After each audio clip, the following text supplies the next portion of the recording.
একজন মানুষ দাফনের পর কবরে শুয়ে আছে, চারপাশ অন্ধকার, ভৌতিক নীরবতা। হঠাৎ কবর কেঁপে ওঠে। এসে দাঁড়ালো দুই ভয়ঙ্কর ফেরেশতা, মুনকার ও নকির। তারা গম্ভীর কণ্ঠে জিজ্ঞেস করল, তোমার রব কে? তোমার দিন কি? তোমাদের কাছে প্রেরিত নবী কে? একজন ঈমানদার উত্তর দিল দৃঢ়ভাবে, আমার রব আল্লাহ, আমার দিন ইসলাম, আমার নবী হযরত মুহাম্মদ সাল্লাল্লাহু আলাইহি ওয়াসাল্লাম।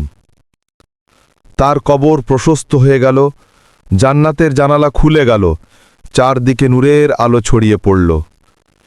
কিন্তু একজন কাফের বা মুনাফিক উত্তর দিতে পারল না, শুধু বলল, আমি জানি না। সাথে সাথে কবর তার জন্য অন্ধকার আর সংকীর্ণ হয়ে গেল। জাহান্নামের আগুনের দরজা খুলে গেল।